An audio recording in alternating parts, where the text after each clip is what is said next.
जब सच हथियार बन जाए, गिल्ट एक साथ नहीं आती, धीरे धीरे बनती है, सवालों के बीच की खाली जगह में। अनु अब इसे ढो रही है, पूछने का बोझ, ना जानने का बोझ कि कब रुकना था। सब उसे जिम्मेदार ठहराते हैं, तनाव के लिए, बीमारी के लिए, टूटी हुई चीजों को और तोड़ने के लिए। वो खुद भी मानने लगी है। वो बीमारी जो कंट्रोल करती है, आर्यवर्धन दवा लेने से मना करता है, लापरवाही से नहीं, क्योंकि इनकार ही उसके पास बची आखिरी ताकत है। जब शरीर धोखा दे तो इनकार इज्जत जैसा लगता है। पर अनु जबरदस्ती गोली उसके हाथ में थमा देती है। वो सोचती है ये देखभाल है भी, पर साबित भी करती है कि वो असली टूटन को ठीक नहीं कर सकती। खामोशी एक रणनीति की तरह मीरा देखती है, हमेशा देखती है। बोलती कम है, जरूरत नहीं पड़ती। उसकी चुप्पी काम कर देती है, दूसरों के लिए जगह बना देती है, शक से भरने के लिए। जब लोग गिल्टी महसूस करते हैं तो बिना पूछे कबूल कर लेते हैं। मीरा ये जानती है, वो नाम जो कोई नहीं ले सकता, राजनंदिनी, एक नाम जो हर कमरे की हवा बदल देता है। अनु समझ नहीं पाती क्यों। वो सोचती है अगर बस एक बार मिल ले, माफी मांग ले, सब ठीक हो जाएगा। पर कुछ दरवाजे तुम्हारे पहुंचने से पहले बंद हो जाते हैं और दस्तक देने की जरूरत असहनीय हो जाती है। जब राज बचाते भी हैं और तोड़ते भी हैं, आर्यवर्धन सच को देखभाल के पीछे छुपाता है। खुद से कहता है ये अनु के लिए है, उसे दर्द से बचाने के लिए। पर बचाना और कंट्रोल करना बाहर से एक जैसे दिखते हैं। जितनी देर वो चुप रहता है, सच उतना खतरनाक होता जाता है। जब आखिरकार टूटता है तो सिर्फ दर्द नहीं देता, दोनों के पैरों तले की जमीन उखाड़ देता है।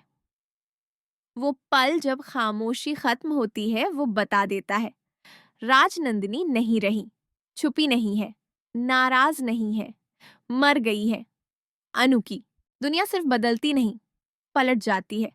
हर सवाल जो उसने पूछा अब क्रूरता लगता है, हर बहस बेइज्जती। वो जवाब चाहती थी, उसे गम मिला। साथ रोने का मतलब साथ समझना नहीं होता। वो एक दूसरे को पकड़ते हैं। आर्यवर्धन टूट जाता है आखिरकार।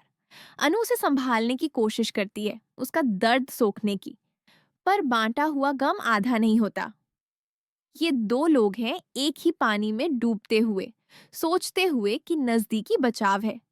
जब गिल्ट शक में बदल जाए, अनु रोना बंद करके सोचती है, राजनंदिनी की मौत कैसे हुई, कब, क्यों कोई खुलकर नहीं बोलता। गम लोगों को नर्म बनाता है, पर यहाँ सावधान बना रहा है। जब उनका नाम आता है तो चेहरे बदल जाते हैं, दुख से नहीं, डर से, पीड़ित से। जांचकर्ता में बदलाव अनु के सवाल शक्ल बदल लेते हैं। पहले वो इजाजत चाहती थी, माफी, सुकून। अब सच चाहती है, समाधान के लिए नहीं, स्पष्टता के लिए। क्योंकि इस घर में कुछ ठीक नहीं बैठता। दीवारों में सिर्फ दुख नहीं है, राज है जो लोग जोर से कहने से डरते हैं। ट्रॉमा से पैदा हुआ प्यार अब उनके बीच करीबी बढ़ती है, खुश होने से नहीं, एक ही जगह टूटे होने से।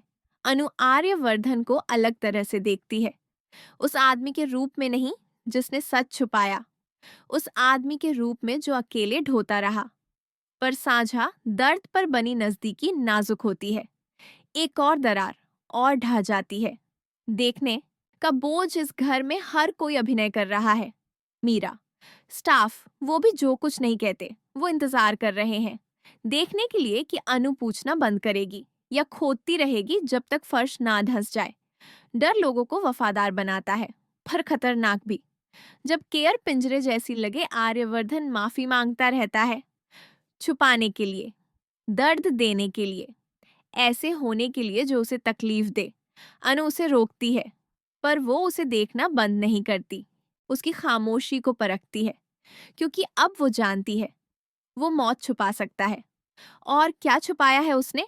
वो अनकहा सवाल, क्या राजनंदिनी की मौत एक्सीडेंट थी? कोई कहता नहीं, पर सब महसूस करते हैं उसे मंडराते हुए। अनु कुछ भी काला नहीं मानना चाहती, पर विश्वास शक को नहीं रोकता। और शक एक बार जड़ें जमा ले तो भरोसे से तेज बढ़ता है। जब ताकत स्थिरता जैसी दिखे, अनु अब नहीं टूटती, रोती है। पर आंसू उसे सोचने से नहीं रोकते।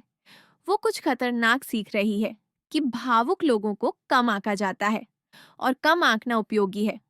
अगर वो सोचते हैं वो बस शोक में है, तो नहीं देखेंगे कि वो टुकड़े जोड़ रही है। सब कुछ बदलने से पहले का पल वो तय कर लेती है। वो पीछे नहीं हटेगी। जो गलत लगता है उसे अनदेखा नहीं करेगी। वो पता लगाएगी कि क्या हुआ।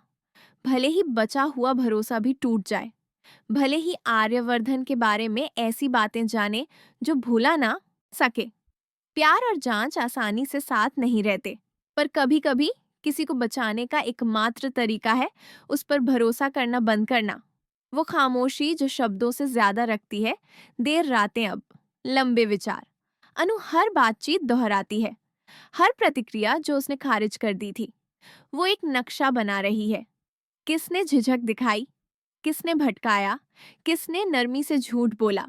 घर अलग लगता है जब तुम इसकी दयालुता पर विश्वास करना बंद कर दो।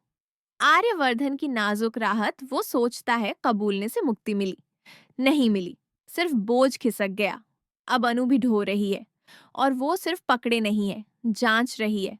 वो उसका साथ चाहता था, उसे उसकी पड़ताल मिली, और ये फर्क तय करेगा वो सब जो आगे होगा। क्या होता है जब गम स्पष्टता में बदले। अनुराज नंदिनी से बिना मिले प्यार करती थी, अब बिना समझे शोक मनाती है। पर बिना समझे शोक अधूरा होता है, और अनु अब अधूरा नहीं करती। वो बदल गई है, शोर नहीं, तीखी। वो तीखापन जो दिखावे को काट डाले। वो सवाल जिसका जवाब कोई नहीं चाहता, क्या राजनंदिनी की मौत किसी चीज का अंत थी या शुरुआत? क्योंकि इस घर में सच साफ नहीं आता, रिश्ता है, धीरे धीरे।